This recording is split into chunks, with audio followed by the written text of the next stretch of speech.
میوانێکم دەبێت لەگەڵ میوانەکەم گفتوگۆ دەکەم دکتۆرە شیرین فواد معسووم توێژەر و پسپۆری پەیوەندیە نێودەوڵەتیەکان لە واشنگتنەوە لەگەڵ من دەبێت. دکتۆر شیرین زۆر سپاس بە ئامادەبوونت لەگەڵ کوردستان 24. دکتۆر سەرەتا دەمەوێت لێت بپرسم کە یانی ئێران بۆچی ئەوە چەندین جارە هەولێری پایتەختی هەرێمی کوردستان دەکاتە ئامانج؟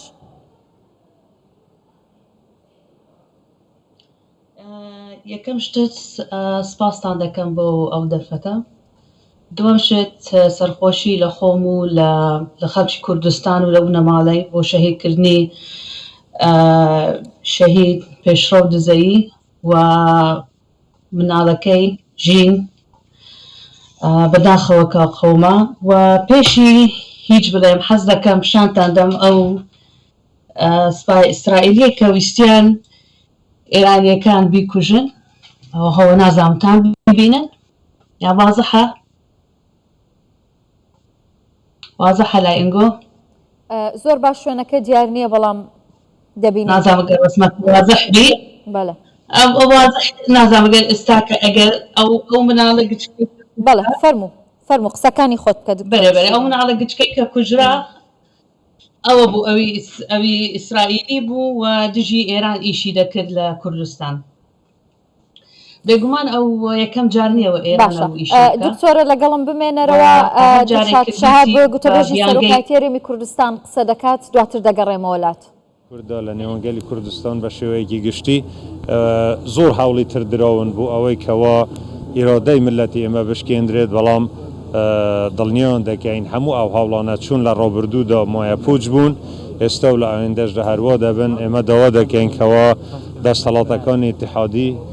وەکو لەسەر هەموو پرسەکان دووپاتی پارێزگاری سەروەری عێراق دەکەنەوە دەڵێن ئەمڕۆ کاتی ئەوەیە کەوا بە جددیەت نیشانی ئەوە نیشان بدرێت کەوا سەروەری عێراق خاوەندارەتی هەیە بۆیە ئەو هەنگاوانەی کەنراون متابعی دەکەین بە دوواداچوون دەکەین ئەمڕۆ بەناوی کوماری عێراقەوە وەزارەتی خارجێ عێراقی یادداشتنامەی ناڕەزایی بە شێوەیەکی ڕسمی پێشکەشی بە نوێنەراتی کوماری ئیسلامی ئێران کردووە و هەروەها زۆربەی زۆری وڵاتانی دنیا ئەم کارە بە کارێکی ناحەق دەزانن و ملەتی ئێمەش بە کارێکی ناحەق دەزانیت و دڵنیا بن کەوا دامەزراوە فەرمیەکانی هەرێم لە سەرۆکایەتی هەرێم و ئەنجومەنی وەزیران و ملەتی ئێمە و تێکڕای لایەنە سیاسیەکان یەکدەست و یەکدەنگ دەبین لەوەی کەوا هەموو ڕێکارێکی ڕێگە پێدراوی یاسایی دەستوری داوای مافی خۆمان دەکەین و ڕێککەوتنی نێودەوڵەتی هەن بوو پارێزگاریکردن لە سیادای نێودەوڵەتی ڕێککەوتنی ئەمنی هەن لە بینی عێراق و لە بینی ئێراندا هەرێمی کوردستان بەشێکە لە ڕێککەوتنانە ئەوەی ڕوویداوە سەرپێچیەکی گەورەیە لە هەموو ئەو ڕێککەوتنانە و هەموو ڕێکارێک دەگرینە بەر بۆ ئەوەی کەوا ئەم زوڵم و تەعەددانە لەسەر هەرێمی کوردستان و لەسەر خەڵکی سیڤیل ڕابگیرن.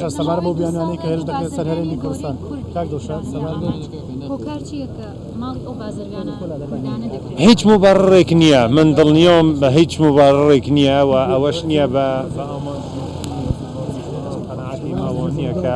لەبەر کۆری بازرگانیە ئەمە وەکو هەر هاوڵاتیەکی تر بە ئامانج گیرەوە ممکنە لەوێش نەبن ئەوەی کەوا لە خزمان زانیمان ئەوە چەند ڕۆژێکی کەمە خوا لێ خۆش بوو شەهید پێشڕەو گەڕاوەتەوە ماڵی خۆی بۆیە تەعەددا نییە لە کەسێکی دیاریکراو یا خۆت لە پێگەیەکی دیاریکراو تەعەددا لەسەر هەموو خەڵکی کوردستان. بەڵێ ئەمە گوتەکانی دڵشاد شەهاب گوتەبێژی سەرۆکایەتی هەرێمی کوردستانەکە بۆ میدیاکان قسەی کرد لەم بارەیەوە کە دەڵێت هەموو ڕێگایەک دەگرینە بەرکە ئەو هێرشانە دووبارە نەبنەوە هەروەها دەڵێت بە دوواداچوون دەکەین بۆ ئەوەی کە بزانین هەڵوێستی حکوومەتی عێراق چییە تا ئێستا ئەوەی کە هەیە ینی وەزارەتی دەرەوەی عێراق یادداشتنامەی ناڕەزایەتی داوە بە نوێنەری کۆماری ئیسلامی ئێران لە عێراق. دەگەڕێمەوە لای دکتۆر شیرین فواد معسووم توێژەر و پسپۆری پەیوەندیە نێودەوڵەتیەکان کە لە واشنگتن لەگەڵ منە. دکتۆر ئێستا عێراق لیژنەیەکی پێکێناوە بۆ لێکۆڵینەوە لەم ڕووداوانە پێتان وایە کە ئەم لێکۆڵینەوانە هیچ سوودێکیان دەبێت یانی ئەو چەندین جارە هێرش دەکرێتە سەر هەولێری پایتەختی هەرێمی کوردستان؟ بەڵێەوەیەوە وەکو جنابەت باست کرد ئەوە یەکەم جار نییە ئەو هێرشە بکرێتە سەر کوردستان. جاری پێشوو هەر لە کوردستان 24 تارگێت بوو و بەداخەوە ئەو واضحە ئیشەکە چییە؟ ئێرانیەکان طبعاً فاشلیان هینایە و دامن محاولە دەکەن فەشەلی خۆیان بینە شوێنێکی دیکە. ئێستا خۆت دەزانی شەڕەکەی کە مابەینی حەماس و ئیسرائیلیەکانە هەبوو ئێران تۆهمەتبارە، جەدیانوێ ئەو شەڕەی بەناوعی دیکە بینە شاری دیکە یان سەرنجی خەرێک ڕاکێشن بۆ ئیشەکی دیکە یان لە منطقەی تر ئەویش کوردستانە بەداخەوە. سبەبیش کوردستان لەبەر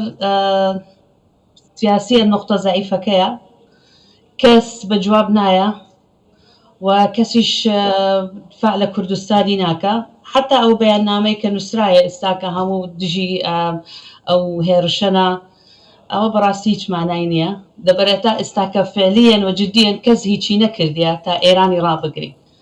ئەوە ئێران ئەوڕۆکە لێ دەدا سبەینش احتیمالە چەند ماگری کە دیسان بەهۆی بە فێری ئەوە ئیسرائیلیەکان لەوێنە ئەو درۆیانەی کە ئێران خۆی دروستی دەکە، سبەینێک احتیمالە دەوڵەتی دیکە هەبێ هەمان هێرش بکەنە سەر کورد لۆ لەبەرتا ئێستاکە بەداخەوە ئەو دەوڵەتانی کەمە بە برادری خۆمانیان دەزانین هەتا سەفالیان هیچیان نەکردیە ئەو هێرشانە ڕابگرن. دکتۆر ینی خۆش تاماژەت پێکرد زۆر بەیاننامە هەبوون، کاردانەوەکان زۆرن، بەڵام هەمویان لە چوارچەوەی بەیاننامە و لە چوارچەوەی ئیدانەکردنی هێرشەکانی سەر هەولێری پایتەختی هەرێمی کوردستانن. ئەم لە ڕووی دیبلۆماسیەوە ئیدانەکردن ینی بەسە هەڵوێستێکی جددیە یاخود ئەمە تەنیا بۆ دڵدانەوەی هەرێمی کوردستانە بەرامبەر بۆ هێرشانەی کە دەکرێنە سەری؟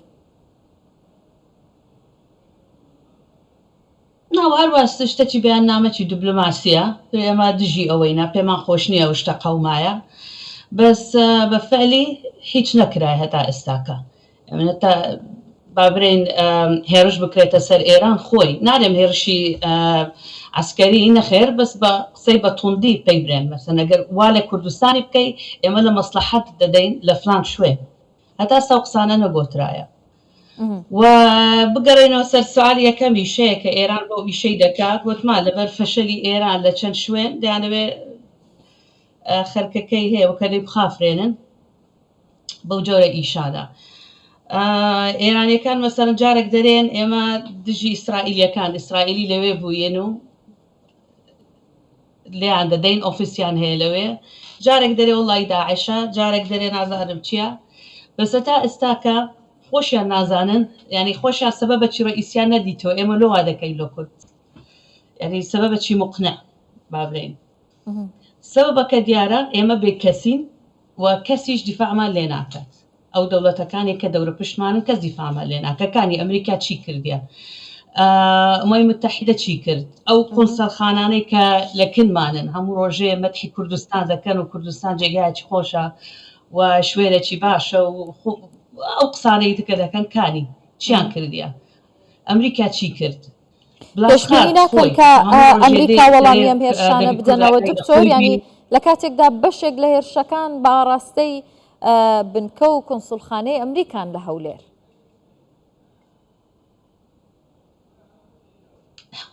هەوە شەڕی ئەمریکا دێتە ناو کوردستان، شەڕی ئێران دێتە کوردستان، ئەوەیە مشکیلەکە. و ئەمریکەکانیش تا ئێستا هیچ شتێک ناکەن بەرامبەر بە ئێران، برێن ئەگەر ئەتوو لە هەولێری بدەی ئێمە ئەو شتە دەکەین دژێت لەو مەسلحەت دەدەین، هیچ حتا ئێستا هیچ شتێک نییە، هەر قسەیە. خۆشیان باش دەزانن شەڕەکە شەڕی مابینی ئێران و ئەمریکایە بەس دێتە کوردستان. ئێستا دیسا بە پێشدەمێک سەباسی ئەوم کرد بلاسخار، مەسەن بلاسخار دایمە دێتە کوردستان، دایمە پێمان دەرێ ئاگاتان لە خۆتان بی ئەوڕۆکە هێرشتان دەکرێتە سەر ئەوڕۆکە وەزعی کوردستان لە مەتەرسیدایە، ئێ باشە چیان کردیە؟ هەتا ئێستا کە دانیشتینە بە جددی لەگەر دەوڵەتێکی وەکو ئێران بڵێن گۆ لە کوردی مەدەن هەولێر و کورد مەکەنە قوربانی خۆتان، یان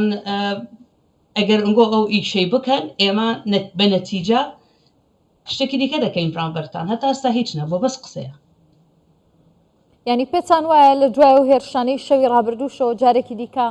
ئەمریکا بێدەنگی هەڵەبژێرێت بەرامبەر بە هێرشەکان بۆ سەر هەولێر؟ ببوورە ئاریکەوە پرسیارەکەتم جێنە نەوە پێتان وایە کە جارێکی دیکە ئەمریکا بێدەنگی هەڵدەبژێرێت بەرامبەر ئەو هێرشانەی کە دەکرێنە سەر هەولێر؟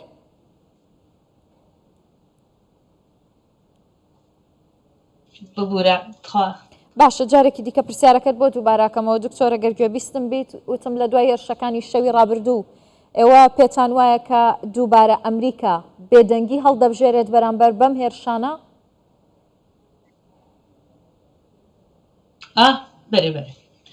بەێ ئەوە بێدەنگێ وەکو گوتم بەیانێک بینە دەرێ بەڵێمە ئەمە دژی ئەو ئیشەینە ئەمە ئیدانەی ئەو هجوومە دەکەین ئەوە هەروە قسەیە بەس ئەمریکا دەی بە فعلی دابنیشی و شتێک بکات لێرەشەوە با باسی مەسلەیەک بکەین ئەمدا من باسی دەکەم ئەویش کورد هەتا ئێستاکە نەیتوانێت مەسلحەتی خۆی ببەستەوە لەگەڵ مەسلحەتی ئەمریکا یان مەسلحەتی ئێران یان مەسلحەتی ئەو دەوڵەتانەی کە دەور و پشتمانن بەداخەوە ئێمە یعنی ئەو تا بەواسحی بابرین شەرحی بکەم کورد مەسلحەتی ئەمریکا مەسلحەتی ئێران مەسلحەتی تورکیا مەسلحەتی ئەوڕۆپیەکان ئێمە دائما احتمام بە مەسلحەتی وان دەدەین پێش مەسلحەتی خۆمان مەسلحەتی یعنی ئەوان بابرین مەسلحەتیان چییە تەسیر لە ئێمە دەکات ئەوڕۆکە ئێران لێمان دەدا لۆ لەبەر ئێران ئێمە دەبینی ئێمە مەسلحەتی ئەمریکا دەپارێزین لەو شوێ لەو منتیقەیە ئەوڕۆکە ئێران احتیمال ئەوڕۆکە ئەمریکا احتیمالە گلەیمان لێ بکە لۆ لەنگۆ علاقاتان لەگەر ئێرانیەکان باشە نابێ علاقاتان باشبی ئێمە لێتان عاجزین ئێمە ئەو شتەی دەکەین بەرامبەرتان بەس تا ئێستا کە ئێمە نەمانتانێ مەسلحەتی خۆمان ببەستین بە مەسلحەتی وان برێن ئێران بزانی ئەگەر هاتو ئەوڕۆکە لە کوردستانی بدا لە هەولێر بدا یعنی ئەوە لە ئەمریکا دەدا یعنی ئەوە علاقاتی یعنی مەسلحەتی دژی مەسلحەتی ئەمریکایە یعنی کورد بەس کورد نییە بەجواب دێتەوە دی ئێران نە ئەمریکا ئێستاکە بەجواب دێ هەمان شت لە دەوڵەتە ئەوڕۆپیەکان تورکیا ئێران نازانم ئەگەر مەسجەکەم گەیشتیانە ئێمە دائیمە مەسلحەتی خۆمان ببەستینەوە لەگەر دەوڵەتە و دیکان وە نیە بەس ئەوان مەسلحەتی خۆیان بەستنەوە لەگەر ئێمە ئێمە مەسەر شەڕی داعیشیان لۆ بکەین لۆ لەبەر ئەمریکەکان وەزعیان خراپە لە منتیقە و داعیش دژی ئەمریکایە وەرە کورد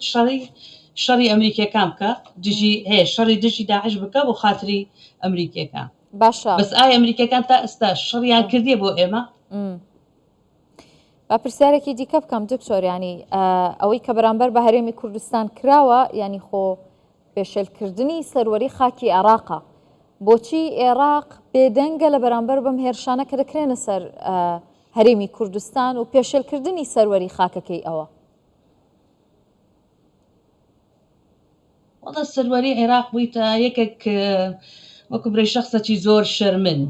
هەموو جارە نایەت یعنی خۆی پێشان نادا سەروەری عێراقی چی چما عێراق سەروەری هەیە ئەوە فترەیەکی لە مێژەوە عێراق سەروەری نیە ئەوڕۆکە ئێران هجووم دەکا ئەوڕۆکە سپینی تورکایە عێراق تاسا هیچی نەکردی دا من بێدەنگ بووە هەر ئیدانەیەکی بەسیط ئێمە ئیدانەی ئەو ئیشێ دەکەین و ئێمە وە سپینە شکاتی ئەومەی متحیدە دەکەین و ئێمە شکات هیچیان نەکردیە لۆ لەبەر احتیمالە هەر خۆشیان جاری وایە پێیان خۆشە ئەو ئیشە دەکرێت خۆ دەزانی ئێمەسا مشکلەمان هەیە لەگەر بەغدا احتیمالە پێیان خۆشبی بێن ئێراقی خوارد یعنی ئێستا عێراق خۆشحاڵە بۆی کام هێرشە کراوەتە سەر هەرێمی کوردستان ئێستاکە ئێستا قسە بکەی دەرێ اتهامیان دەکا وەنیە بەس عێراق احتیمالە بەعزە کورد هەبی پێیان خۆشبی ئەوها قەومایە بۆچی لە بەدەرێن ئەوە دژی ئەو حزبەیە دژی پلان حزبە پێمان خۆشە ئەسان لە فەیسبوک و لە ئینستاگرام وانە بەداخەوە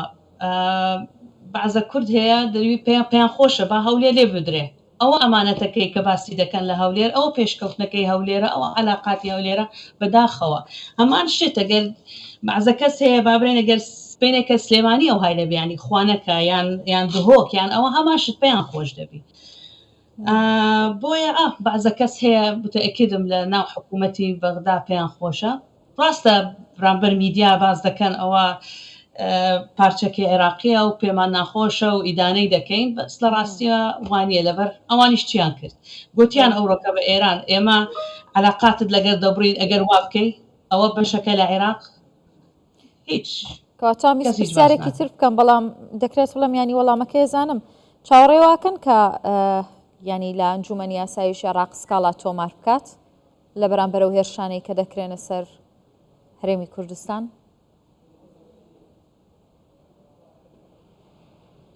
ئاتەگەم جوابەکە دەزانێت و هیچ وانە ئەگەر بکرێ و لای زۆرم پێ خۆشە گەر و ئیشە بکرێ و بە جددی بی و بەڕاستی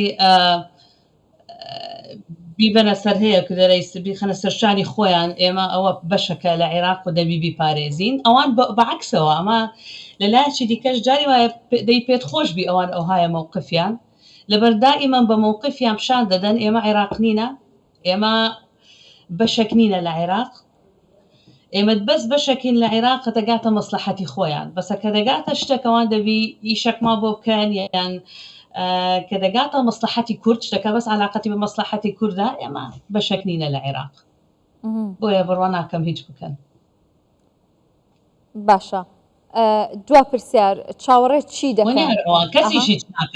کەسیشی ناکە باشە پێتان هێرشانە بەردەوام دەبن ئەو ئەگە ئەو هێرشانە بەردەوام دەبن کەسەگەر بە جواب نەیە ئەو هێرشانە بەردەوام دەبن و لێرانەش بەڕەئیم کورد بە فرسەت ببینی ئەو ینی بەداخەوەشتی وا دەقەومێ بەس لایەکی دیکەش وەکو دەرسێکبی بۆ ئێمە دەبی دووبارە علاقاتی خۆمان دیسان بخونینەوە لەگەر ئەو خەرکانەی کە ئێمە علاقاتمان هەیە لەگەریان لێرە پاش دەبی کوبین بە شێوەی جلینەوە تا مەسلحەتی خۆمان پارێزین خۆشت دەزانی ئەوڕۆکە شتێک هەیە لە سیاست ناوی ریل پۆلیتیک یعنی تو لەسەر یەک سیاست ناڕۆی دائیمەن گۆڕانکاری هەیە بە جۆرەی مەسلحەتی خۆت دەجوولەیەوە ئێستاش کوردیش دنیا گۆڕدرایە وەزەی ئەمریکا گۆڕدرایە لە شەرقی ئەوسەد گۆڕدرایە وەزەی ئەوروپا گۆڕدرایە ئێمەش دەبی بگۆڕدرین و دەبی علاقاتمان لەگەر ئەو دەوڵەتانەی کە هەمانە